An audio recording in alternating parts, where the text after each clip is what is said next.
que tudo tem nome? Todas as famílias são iguais?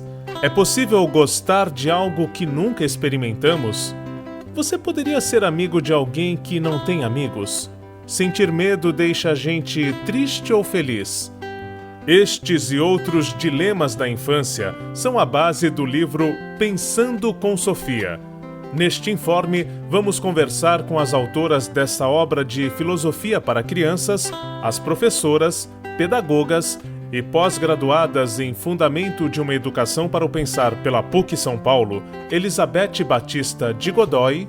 Na própria história, a menina Sofia tem uma parte do texto que diz que perguntando, mais ideias vão brotando, né? Apesar de muitas perguntas aparecerem ali, a gente sabe que muitas outras podem surgir. E é esse o convite que fica. E Patrícia Helena Rocha, que compartilha ideias com Beth há 20 anos. Foi na PUC fazendo esse curso, em que chama Fundamentos de uma Educação para o Pensar. Nós já trabalhávamos com isso, era algo que nos chamava a atenção e nós procuramos buscar aprofundar mais o conhecimento sobre filosofia para crianças. E foi aí que nós fomos fazer a pós e nos encontramos lá. Tenho os meus problemas, você tem os seus. Variações de um mesmo tema, Dylan e seus dilemas. Antes de conhecermos melhor Sofia e seus dilemas, nos perguntamos se hoje há mais espaço para filosofar na escola. Eu penso que já há uma abertura maior para que isso aconteça. Nós vemos esse trabalho acontecendo em várias escolas e com bons resultados. Então, nós percebemos assim que quando há uma oportunidade para a criança falar, e quando esse espaço ele acontece de uma maneira mais frequente, a gente percebe que esse medo de falar, ele diminui porque o próprio grupo vai acolhendo a sua fala, a sua conversa, e você vai se sentindo cada vez mais à vontade para se expor dentro desse grupo. E o professor não é aquele que vai conduzir e ser o detentor do saber. Ele faz parte desse grupo também. Então, a fala dele é importante tanto quanto a do outro. E o trabalho dele é mediar essa conversa para que isso aconteça de uma maneira tranquila e até profunda, reflexiva, crítica através disso, né?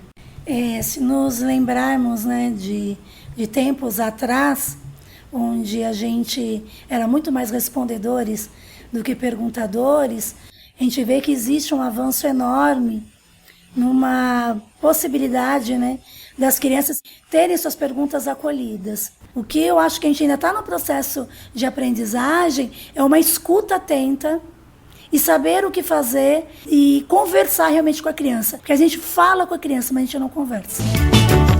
Você precisa saber o que passa aqui dentro. Eu vou falar pra você, você vai entender a força de um pensamento, pra nunca mais esquecer. Na escola é um espaço onde as relações de interação se dão por meio da conversa. Grande parte disso acontece. Mas como acolhemos, como respeitamos, como discutimos pontos de vista diferentes? Será que somos respeitosos? Porque o fato de você discordar não é uma falta de respeito. Muito pelo contrário, a relação dialógica se dá quando alguém discorda e você pode ter outros pontos de vista que não seja o seu e refletir sobre ele, né? Da mesma maneira que a criança precisa ser escutada, também é necessário darmos ouvidos aos professores. Quem sou eu e quem é você nessa história, não sei dizer. Mas eu acredito que ninguém tenha vindo pro mundo a passeio. De onde se vem, pra onde se vai, só importa saber pra quê. Um dos cuidados que a gente tem na formação com professores, primeiro é a escuta desse professor. Ele tem muito para dizer. Nós percebemos que esse diferencial está sendo levado depois para a criança. Eu acho que ele vivenciar, ele trazer as suas emoções, o seu brincar, a sua curiosidade, que ele recorde até daquilo que estava lá adormecido dentro dele. Muitas vezes nós temos aprendido, eu e Patrícia, que a maneira com que podemos ajudá-lo, às vezes é nas situações que eles comentam do cotidiano, ou nas certezas que eles dizem, que tem tantas concepções atrás daquilo, mas ele nem percebe.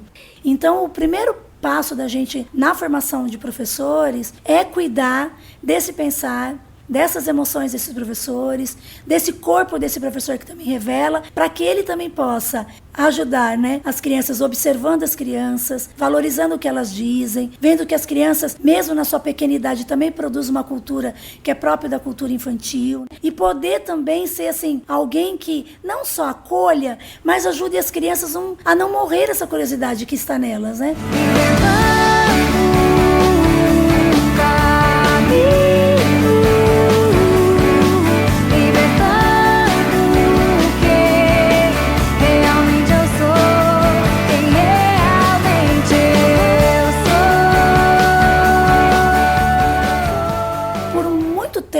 E a gente ainda vê em algumas instituições que a criança vai chegando no ensino fundamental ou em séries maiores, ela deixa de perguntar. Ela não sabe como inventar, ela não sabe como criar e imaginar. E o que aconteceu se isso é tão próprio da gente, subverter a ordem? Que escola é essa que está formatando tanto as pessoas, que quando chega uma certa idade, as crianças não se permitem, os adultos, nós, né, de uma maneira geral, a gente não se permite inventar.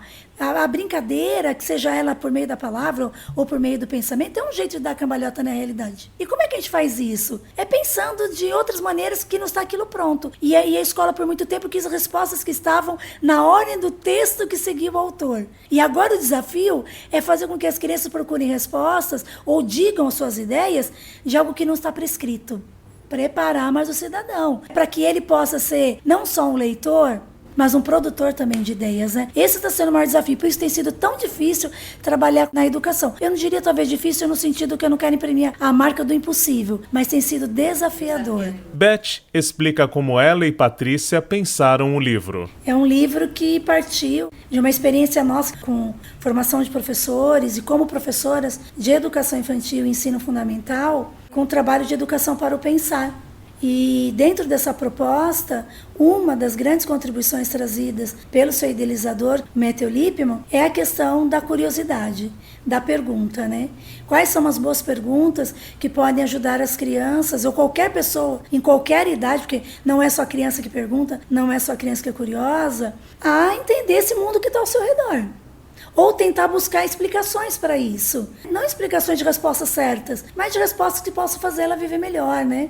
De uma maneira mais compreensível. E não dada pelos outros. E quando a gente estava nesse processo de formação, estudando e ouvindo as crianças e ouvindo os adultos, surgiu a intenção de tentar fazer uma coletânea de alguma dessas perguntas que nós ouvimos e transformar isso num livro. E aí surgiu a história da Sofia representando a criança curiosa. Porque a lua é branca, porque a terra roda, porque deitar agora. Então ela representa todas essas crianças que têm em si essa curiosidade que é natural, que é dela mesma. Essa é a história de uma menina chamada Sofia. E ela, assim como muitas crianças, é muito curiosa. Sofia pensando e perguntando, por que tudo tem nome? Puxa, parece que ter um nome é muito importante. E você, o que pensa sobre isso? Perguntando, mais ideias vão brotando. Todas as coisas têm nome, casa, janela e jardim. Coisas não têm sobrenome, mas a gente sim. Todas as flores têm nome, rosa, camélia e jasmim. Flores não têm sobrenome, mas a gente sim. As perguntas foi um desafio para selecioná-las, porque nós ali colocamos perguntas que ouvimos dos sobrinhos, da merendeira, das crianças, perguntas nossas que a gente não se lembra de ter feito quando criança, mas mesmo na idade adulta a gente ficou curiosa por isso e moveu, sabe assim, várias coisas para a gente pensar sobre isso. O critério que nós usamos foram perguntas que pudessem, assim, ser um convite, fossem mais próximos do cotidiano das pessoas, que as pessoas pudessem se enxergar naquelas perguntas, ver que são perguntas possíveis, não precisam ser estudiosos, não precisam ser filósofos para perguntar e nem para responder essas perguntas, porque de uma maneira ou de outra, todo mundo produz suas explicações. Sofia é uma criança como outra qualquer e está às voltas com as perguntas típicas da infância.